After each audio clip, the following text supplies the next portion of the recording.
The little boy heads to bed on a cold winter night as his mother serenades him to sleep.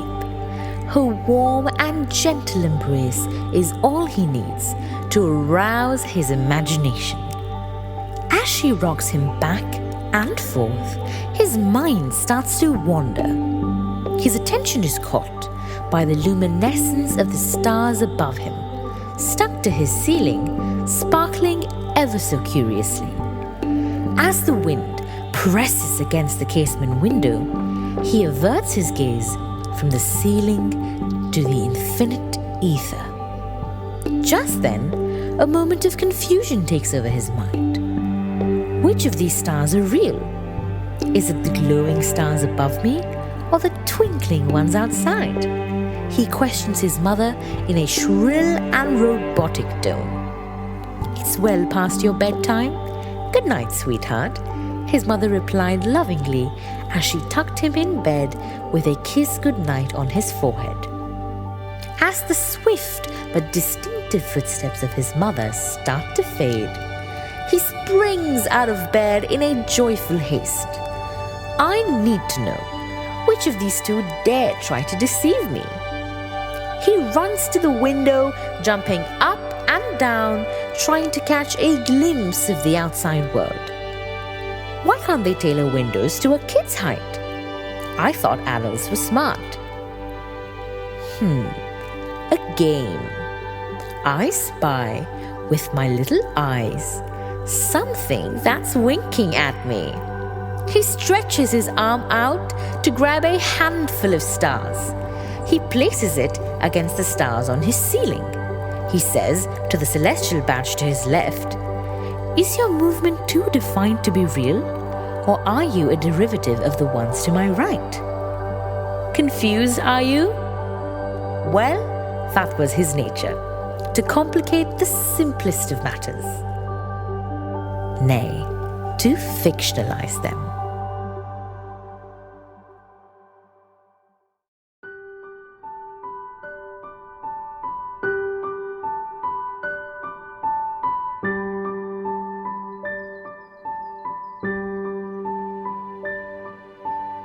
The next morning is a bright and sunny one.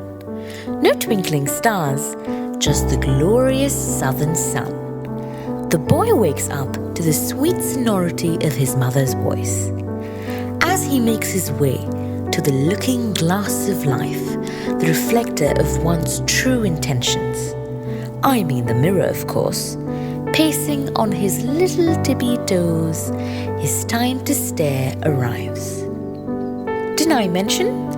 He has a routine, one he intends to follow meticulously to the T.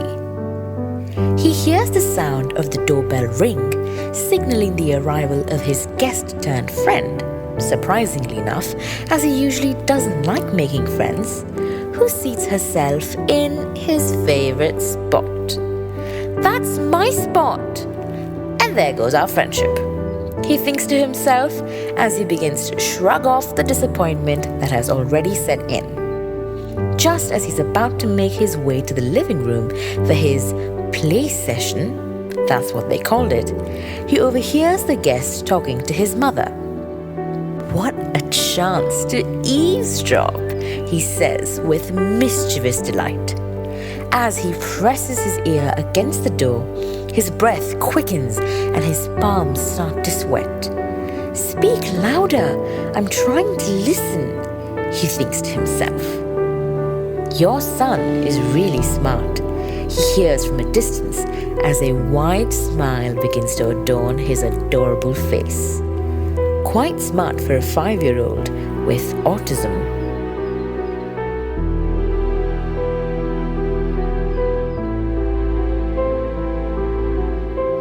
He is exhibiting behavioral patterns of high-functioning autism, as we discussed.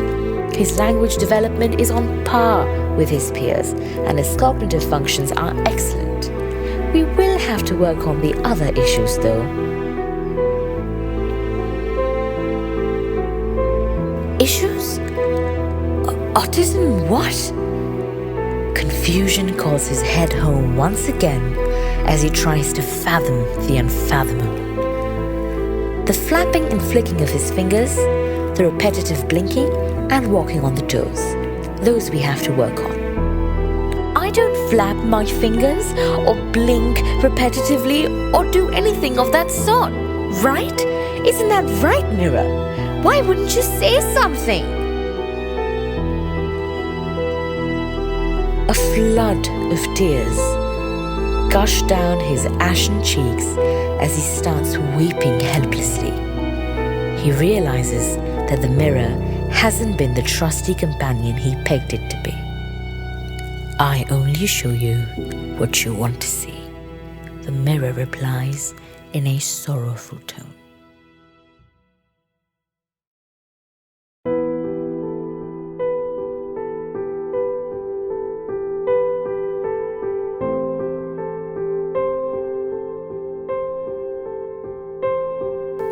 Every emotion he is too young to cope with and can't express comes bursting out as he pounds his tiny fist on the door. He needs it just as much as a whistling kettle needs to let out steam. We've all been there, all felt emotions that were too overwhelming. His mother rushes to his room after being startled by a resounding thud to find him in a puddle of his own tears. "Oh, my dear, what happened? Are you all right?" The sight of his approaching friend, who he soon deduces is some sort of medical professional, irks him even more. "I am normal, normal, normal." His stammering intensifies. He seems to no longer have control over his movements. He starts pulling his hair, flicking his eyes and flapping his hands, all the while repeating the word normal. "Please calm down, my child. You're perfect." He picks up his school bag and storms out of the house. "I am normal, normal," chanting that word religiously throughout.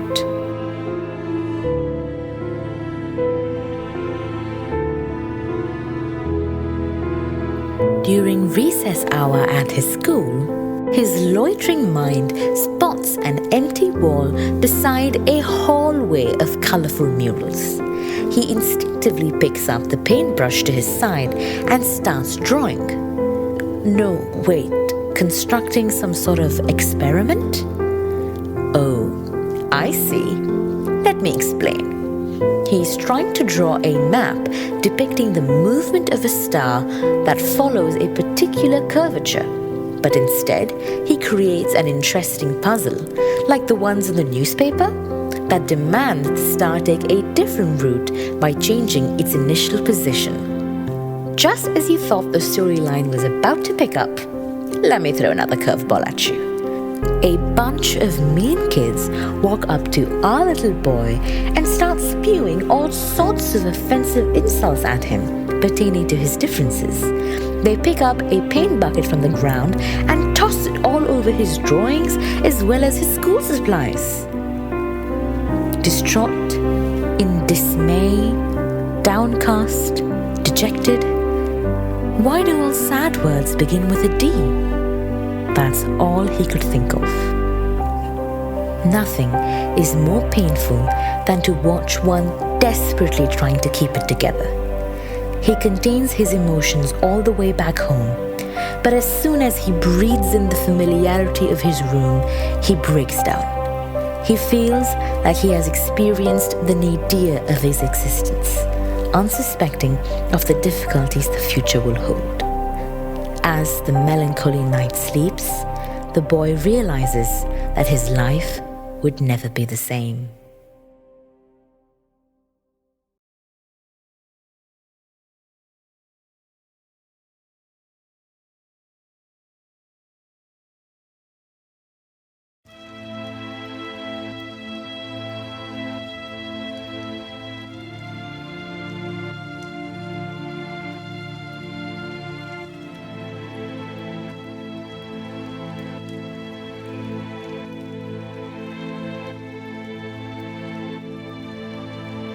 The blazing fire ravages all obstructions to his path. The whole elementary school is now in flames, burnt to a crisp. "Has everyone made it out?"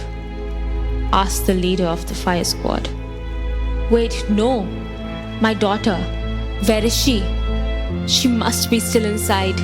Please save her, please." A pleading mother rushes to the scene, bursting into tears. The sound of her uncontrollable whimpers could fill any room. "I'm sorry, miss. The fire has now reached critical levels. If anyone is still inside, I'm afraid they would have succumbed to its wrath. Anybody who goes in now will not come back."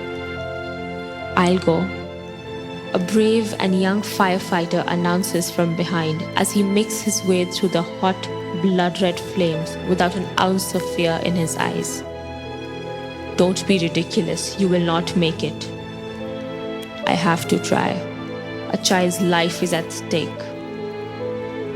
As he braves the fire and makes his way through the charred remains of a once stimulating environment, he sees a peculiar room, only partially collapsed into rubble, shone by a tiny ray of light illuminating an otherwise lifelessly grey room. The smoke billowing from behind him is so thick that he loses all vision. He feels like he cannot get enough air in his lungs to take another step. He starts asphyxiating and drops down on the floor. Just as he loses all morale to soldier on, he hears her. He orders every last bone in his body to obey, crawling in agony towards the sound. Just then he sees a black figure emerge from the smoke. A young girl. "I'm here to save you. I'll get you out of here." Her eyes are shut, her response non-existent. He carries her in his arms, dodging the plummeting detritus, running not only for his life but also for hers. He spots an exit in between all the chaos and smoke and makes a go for it. The end is now in sight. All he has to do is jump into the life net. He takes a deep breath in, remembers his loved ones, and jumps. As his body rips through the net and falls to the ground, everybody rushes to him. In his arms, a frightened little girl resides. Frightened but perfectly safe. Her mother runs to embrace her daughter, hugging her tightly with all her life. The firefighter, now moderately wounded, is rushed into an ambulance. But before he is taken away, swarms of press gather around the two of them and click their pictures. "She's frightened, don't you see? Please don't trouble her." "Take care, little one," the firefighter says as the girl glances at him for the first and possibly the last time.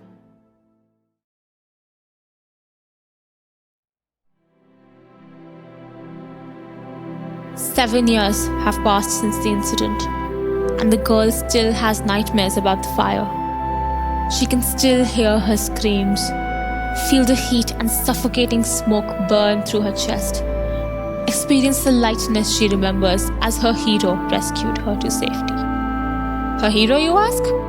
Yes, the strong and muscular, cool and fearless, the self-sacrificing and most importantly, the great-hearted man to whom she owes everything.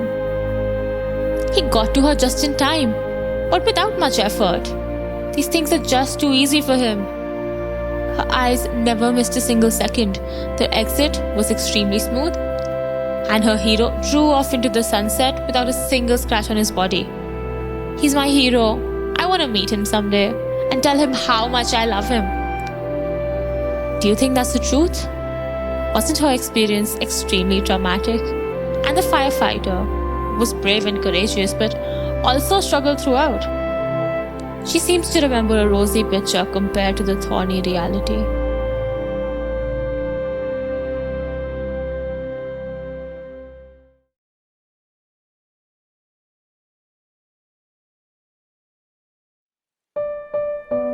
Grandfathers are truly a blessing. Not only had they completed the Herculean task of staying alive for so long, they also impart their wisdom, experience, love, and affection and weave magic into the lives of children. That's what he was to her. Her next-door neighbor, an elderly widower with no family and no will to live. Wow, that definitely took a turn for the worst. Don't worry, good bits coming up. That's nice. New composition? Asks the girl to her best friend, also known as Mr. Sad Cute Neighbor Uncle, whom she considers to be a virtuoso violinist. It's nothing, just wasting time. Let's focus on you. So, 15th birthday, special day, huh? Go get dressed. I have a great day of fun planned for us. Her mother walks in with the cake, something that was long overdue, and just as they were going to dig in, her school friends ambushed the party with giant sparkler cakes and birthday candles, you know, the whole ordeal. Her overwhelming fear of fire creeps up on her. Intense anxiety takes over her. Her heart starts beating rapidly. She feels a certain tightness in her chest, dryness in her mouth. She rushes to the bathroom, shaking and trembling in fear. It has been years since she'd seen fire, or heard fire, or felt fire, or anything fire. Her screams, my screams, I can hear screams and I just want it all to stop. She began to bawl like a baby, her skin burning up like in a fever. Breathe in, breathe out, gently, relax. You are fine. That fire isn't real and you are safe. That fire isn't real and I am safe. Come on, want to hear my latest composition? She nods approvingly and sits up on a chair. His violin is badly scarred, dented, dark brown and scuffed, but the sound that came out of it was pure gold. He played a sweet melody he composed. When she cries, there is a certain rawness to it, like the pain is still an open wound. And his playing, the band-aid, the healing potion. She walks up to him and hugs him tightly. I love you guys. Thanks, Pop-Pop. Thanks, Ma. Not at all, darling. We've always got your back. I did make you play your composition in public for the first time in years. Not bad, Pop-Pop. You were not bad. She remarks with an adorable smirk on her face as she wipes her tears. That's our bond. We are here for each other. You help me with the horrors of my past, and I help you with yours. Perfect how that worked out, right? Over the years, they've had many such moments. Some happy, some not so much. Regardless, they've always been each other's anchor. To her, he's the firefighter reincarnated, her other hero. Not as fit or buff physically, but mentally just as strong and muscular. Their mutually beneficial relationship has been therapy for the two of them. They are each other's therapists, the guiding hand that pushes them both to face the uncertainty the future holds.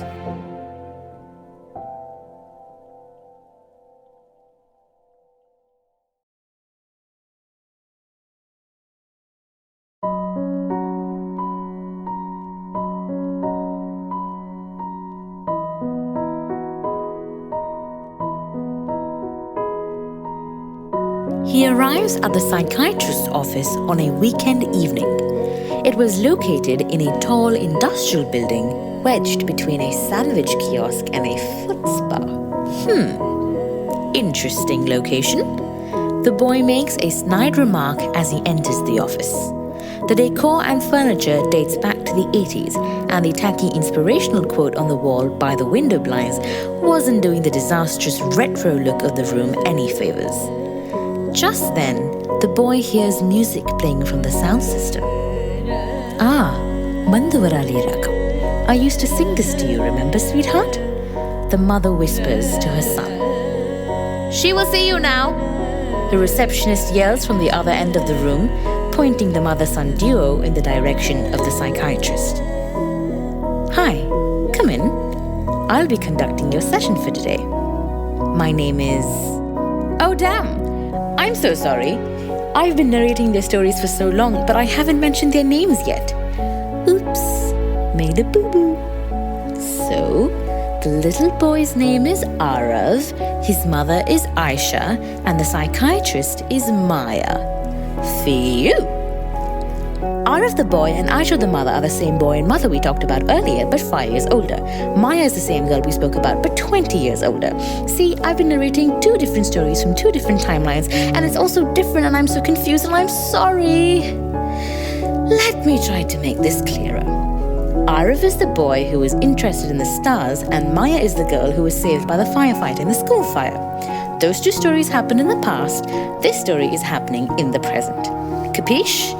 Now that that's out of the way, let's move on. The boy and the mother make themselves comfortable on the pillowy sofa facing the professionally dressed, stern, but somehow also sweet-faced psychiatrist. It's so nice to meet you.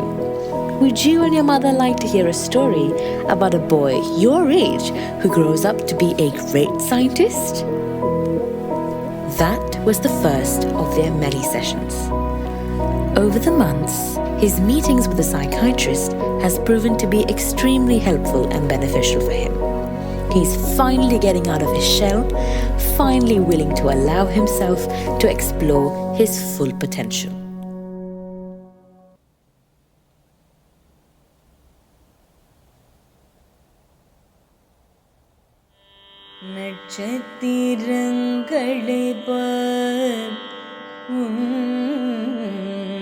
கற்பனை வளர்த்துகோ ஓ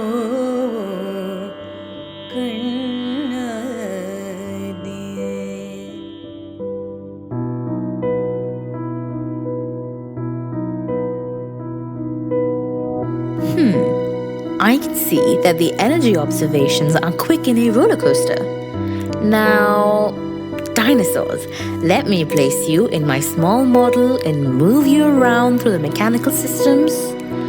But this time, making sure that the shift in your starting points are quickly noticed in terms of energy and position observations.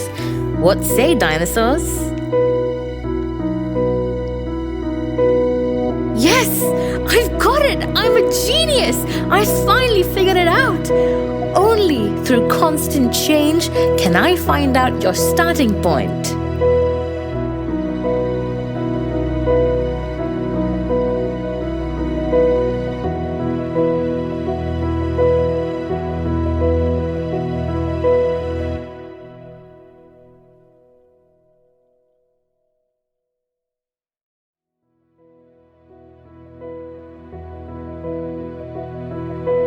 Eureka! Eureka! I've got it! Get up, Mom! Let's go now to Maya Ma'am's office! He runs out of the house, screaming at the top of his lungs. I'm running through the streets of Syracuse! They get into the car and rush to the psychiatrist's office. I've done it! I've done it! The winking stars, my dinosaur model, they've helped me figure out where the real stars are. You see, change is the only constant. Change is inevitable.